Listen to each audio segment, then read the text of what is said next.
name is Alex and welcome to Burton Land. As we are now officially in the month of October, I assume many of you will be watching as many Halloween films as possible, maybe even some dark family films, a gateway to horror so to speak. A such example is Tim Burton's Frankenweenie, which is about a boy named Victor who resurrects his dog Sparky from the dead, and as more kids find out his secret, they decide to reanimate their pets, but unfortunately turn them to monsters. While this film was clearly inspired by one of the most inspirational horror films of all time, Frankenstein, it was also based on an original short that Tim Burton made while he was an animator at Disney. It is also a love letter to the Universal monster films that have been such a great inspiration to Tim Burton and has clearly shown this throughout his career. And as this Halloween is its 10th anniversary, I have decided to make a list of as many references that I could find to all these classic horror films that can be found in Frankenweenie. Enjoy. The first one is quite obvious. The film is in black and white. In fact, this is probably one of my favourite variations of the Disney logo.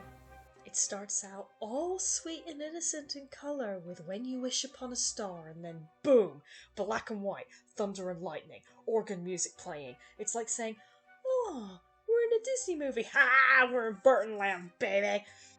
The fact that the film is stop motion mirrors the original Frankenstein story, as this type of animation requires bringing puppets to life. When it comes to the characters in Frankenweenie, each one has a connection to the monster they create.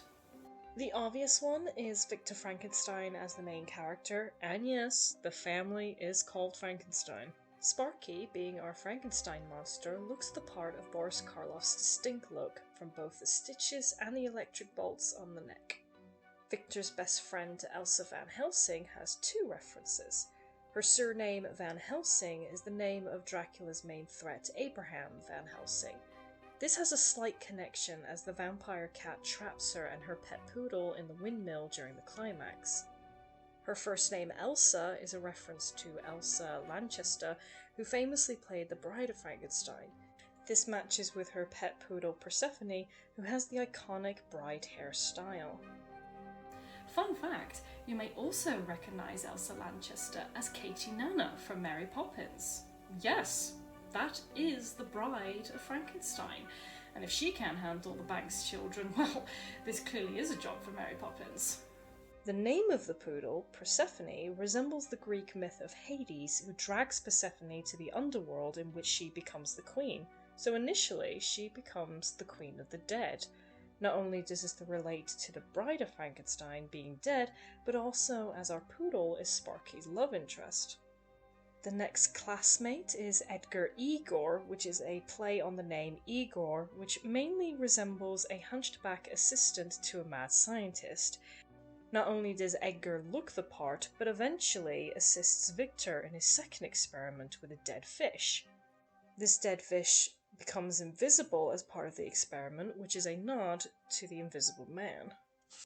I should point out that the assistant in the original Frankenstein movie was never called Igor, but Fritz. The name first appeared in Son of Frankenstein, played by Bela Lugosi, who was well known as the original Dracula. However, Fritz was played by Dwight Frite, who also played Dracula's faithful servant, Renfield. Edgar also makes a wolfman-like monster by resurrecting a garbage rat. Toshiaki, being the Japanese student, of course, accidentally creates a Godzilla-esque turtle with the iconic roar. However, the turtle is named Shelley, which not only references the author of Frankenstein, Mary Shelley, but also Burton named him this as his son also had a turtle with the name Shelley. Nassau resembles Boris Karloff, the original actor of the Frankenstein monster, but the reason he looks like him in this film is because Karloff also played Imhotep in the original Mummy. This is because Nassau reanimates his pet hamster Colossus, who has his own majestic tomb but is also wrapped up like a mummy. This is also why Nassau speaks poetically by being reunited with his pet, as it resembles Karloff's character in The Mummy, who is trying to reunite with his beloved. But a more fitting end for Nassar, as he's wrapped like a mummy trapped in a Russian doll display. Bob, with the help of his pool, resurrects sea monkeys that end up resembling the creature from the Black Lagoon, with a similar shot of the webbed hand coming out as their introduction. Lastly is Weird Girl, which is actually based on a character Tim Burton drew for his collection of short stories, The Melancholy Death of Oyster Boy and Other Stories, as The Girl Who Stared. However, as she constantly stares, looking as though she's either hypnotizing or being hypnotized herself, makes sense as she accidentally creates a vampire cat by merging a dead bat and her cat, Mr. Whiskers. Actually, now thinking about it, merging two species together could be a slight nod to the horror film The Fly, where a scientist accidentally fuses with a housefly while inventing a teleporter. The original film in 1958 stars the famous horror actor Vincent Price. Speaking of Vincent Price, the science teacher Mr. Riskursky is modelled after the famous actor. This is due to Price being a childhood hero to Burton, as the teacher inspires Victor to bring his dog Sparky back to life.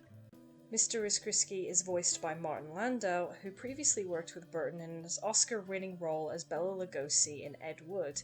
I say this as Landau uses a similar voice for his role in Frankenweenie. The experiment that does give Victor the idea for reanimation is when Mr. Riskursky electrifies a dead frog that makes its legs move. This is based on a real-life experiment by Luigi Galvani, which may have inspired Mary Shelley towards the story of Frankenstein. This is because in the book, Victor studies the principles of Galvanism.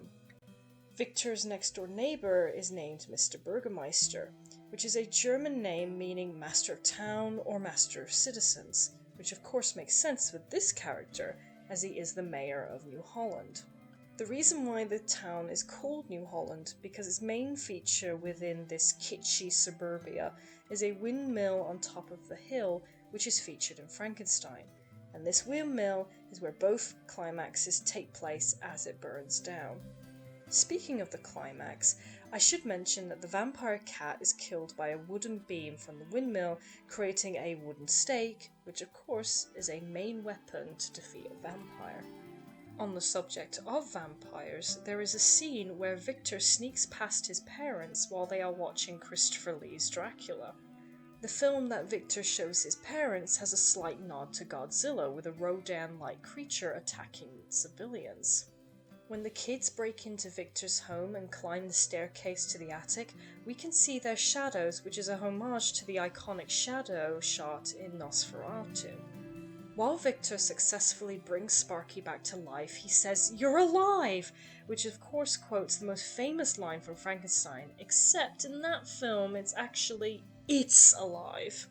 And it's not just the Universal monster movies, but other horror films are referenced as well. I've mentioned The Fly, but there is a moment when Victor's parents shield themselves from the sea monkeys in a phone booth, much like Alfred Hitchcock's film The Birds. Mr. Burgermeister hides from all the monsters in the toilet, much like the lawyer does in Jurassic Park. And I should point out that there's a reference to a classic Disney film, as Victor has a poster of 20,000 Leagues Under the Sea in his bedroom that stars Peter Lorre, who Edgar has a similar voice to. Laurie's most famous role is a serial killer in the German expressionistic horror film M. And finally, while Victor is trying to take care of all the monsters, there is a cinema scene in the background that is showing Bambi. This was Burton reminding audiences that Disney can be dark, as Bambi has one of the most memorable but tragic death scenes in their animated library. So those are my 31 references that I could find in Frankenweenie, just to prove how much of a love letter this is to classic horror. Hopefully this might have given you more of an insight into Frankenweenie and may encourage you to watch more classic horror movies. If I've missed any, please comment down below, and of course I hope you all have a happy Halloween.